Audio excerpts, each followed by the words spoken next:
Are you carrying the weight of loss in your heart tonight, while everyone around you expects you to just move on and be strong?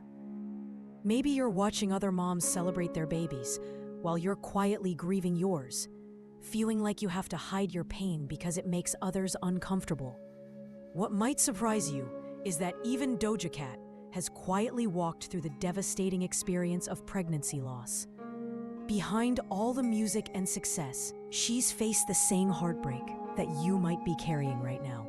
And there's a Bible verse that helped her find hope in her darkest moments. A verse she's never spoken about publicly, but one that brought healing to her broken heart. Today, I'm sharing that verse with you, along with 2 others that can meet you exactly where you are in your grief and gently guide you toward hope again. Welcome to Blessed Mom's Corner, where we find God's peace in the chaos of motherhood. Sweet sister, I want you to know that I see you. I see the way you hold your breath when someone announces their pregnancy. I see how you quickly change the subject when people ask about your family plans. I see the way you scroll past baby photos on social media because it's just too much some days. There's such a profound silence around pregnancy loss, isn't there? Our culture doesn't know how to handle this kind of grief. People say things like, everything happens for a reason, or at least you know you can get pregnant, or you can always try again. And while they mean well, those words can feel like salt in an open wound. The isolation that comes with loss is almost as painful as the loss itself. You're grieving while the world keeps spinning. You're trying to process conflicting emotions, maybe relief mixed with guilt, hope mixed with fear, love mixed with anger. And sometimes you feel like you're going crazy because no one else seems to understand the depth of what you're walking through. But here's what I need you to hear tonight. You are not alone in this heartbreak. Even someone like Doja Cat, who seems to have everything together, has faced this same devastating experience.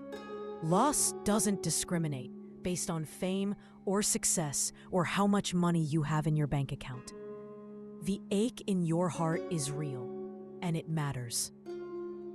Your grief is valid. Your baby was real. Your loss is significant. And the healing that your heart desperately needs, it's available to you in God's promises, even when it feels impossible to believe right now. Let me share with you the first verse that has reportedly brought comfort to so many women walking through loss, including celebrities who've had to grieve in the public eye.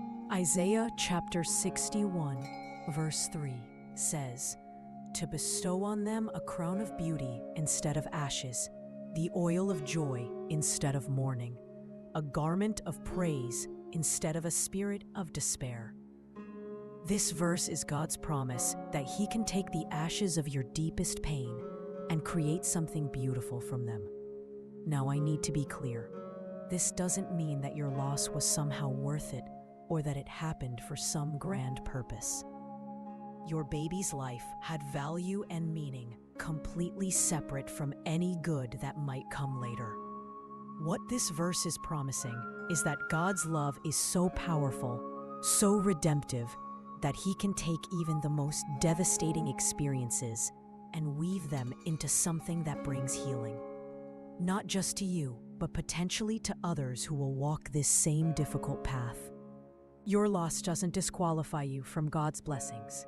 In fact, it qualifies you for His deepest comfort. 2 Corinthians tells us that God comforts us in all our troubles so that we can comfort others who are in any trouble with the comfort we ourselves receive from God. I think about Rachel, a woman I met at a support group a few years ago. She lost her first baby at 20 weeks, and for months she felt like her world had ended. She couldn't imagine ever feeling hope again, let alone joy. But slowly, gently, God began to heal her heart. And now, Rachel leads a support group for other women who've experienced loss. She'll tell you that nothing can replace her first baby. But God has created something beautiful from her ashes, a ministry of comfort that has touched hundreds of grieving hearts. That's what this verse is about. God doesn't waste your pain. He sees every tear, He knows every sleepless night, and He's working even in your darkest moments to prepare something beautiful for your future. The second verse that has brought hope to countless grieving hearts is found in Psalm 30, verse 5. Weeping may stay for the night, but rejoicing comes in the morning. Can I tell you something important about this verse? It's not saying that you should be over your grief by tomorrow morning. The night here represents seasons, not just hours. Some nights of weeping last much longer than others, and that's okay. God doesn't have a timeline for your healing, and neither should you. What this verse is promising is that sorrow isn't permanent, even when it feels like it will swallow you whole. Right now, you might be in the weeping season, and it's okay to be there. It's okay to cry. It's okay to feel angry. It's okay to question God. It's okay to have days when getting out of bed feels impossible. God isn't uncomfortable with your grief. He doesn't need you to pretend you're fine when you're not. The shortest verse in the entire Bible is Jesus wept. He understands heartbreak intimately. But this verse is also a promise of hope. Morning will come. Joy will return. Not the shallow kind of happiness that ignores pain, but the deep, settled joy that comes from knowing God's love for you hasn't changed, even in your darkest hour. I remember talking to Linda, who lost 3 pregnancies over 2 years. She told me that after her 3rd loss, she honestly thought she would never smile again. The grief felt endless, like a weight that would crush her forever. But she held on to this verse, sometimes just whispering it through her tears. Rejoicing comes in the morning. Winda said the first time she genuinely laughed again, really laughed, she felt guilty about it. But then she realized that moment of joy wasn't betraying her baby's memory. It was proof that healing was happening, slowly and gently, just like God had promised. Your morning is coming, sweet sister. You may not be able to see it yet, but it's coming. The third verse that I believe speaks directly to the fear that many women carry after loss.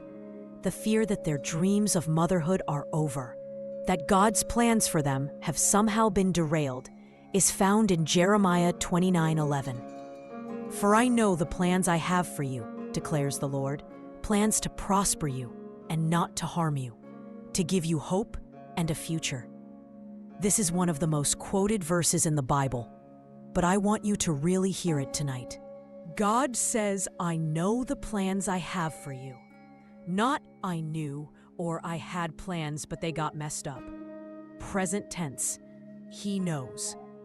Right now, in the middle of your grief, in the uncertainty of your future, He knows His plans for you. And those plans, they're good plans. Plans to give you hope when hope feels impossible. Plans to give you a future when you can't imagine moving forward.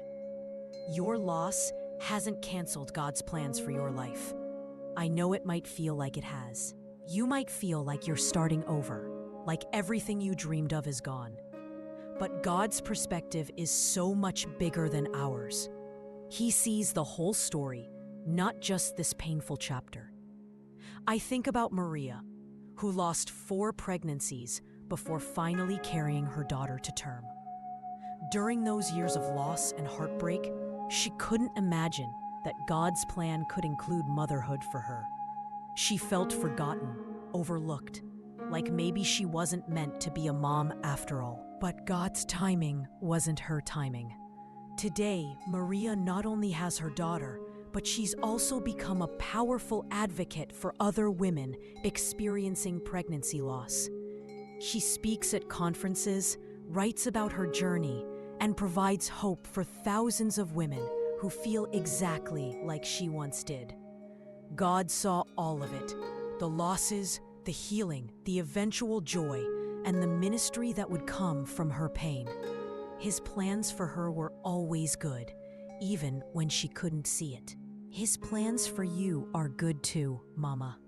Even if motherhood looks different than you imagined, even if your path includes more loss before it includes life, even if God calls you to mother in ways you never expected, His plans for you include hope and a future, and that future is more beautiful than you can imagine right now.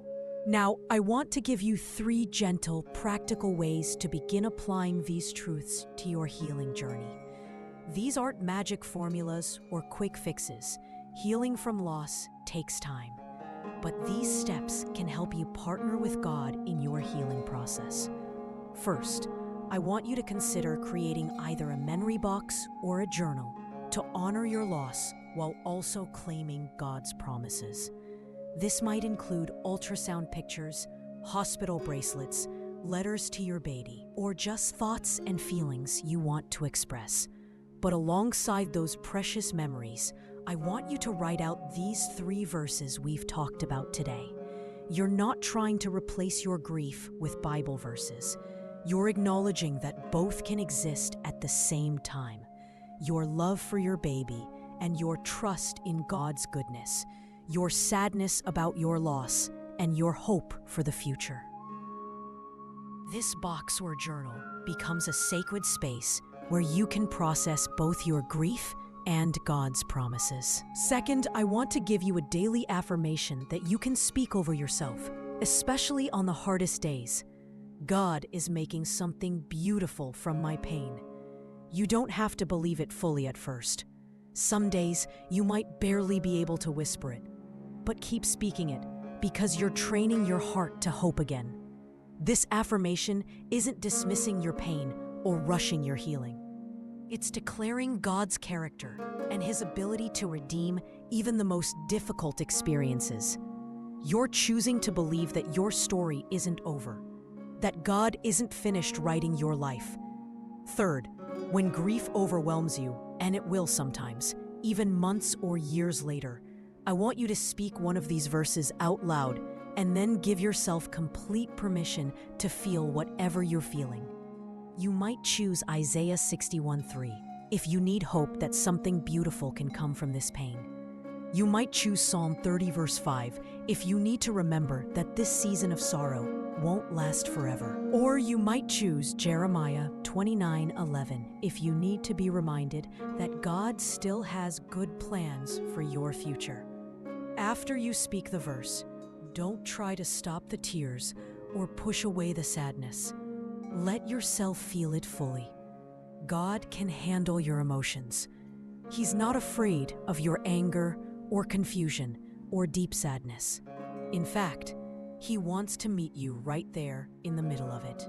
This combination, declaring truth and allowing yourself to feel, creates space for healing to happen naturally, in God's timing, without forcing it or rushing it.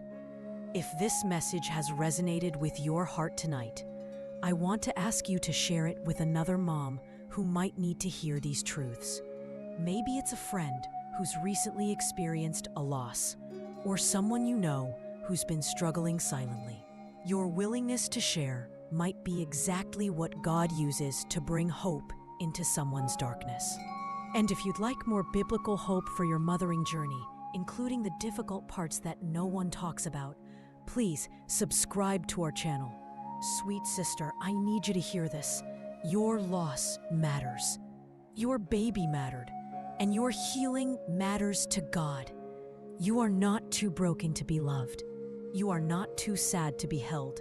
You are not too angry to be accepted. God sees every tear, knows every ache, and He is gently, tenderly working to restore your wounded heart. You are not broken beyond repair. You are being lovingly, carefully restored by love Himself. He's not in a hurry, and He's not going to leave you in this place of pain forever. Beauty from ashes, joy from mourning, hope from despair. These aren't just pretty words.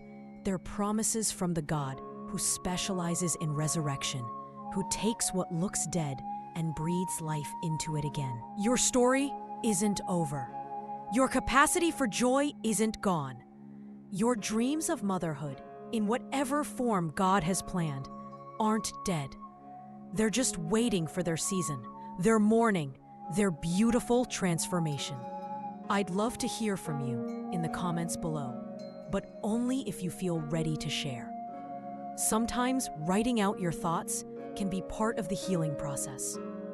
Which of these verses spoke most deeply to your heart tonight?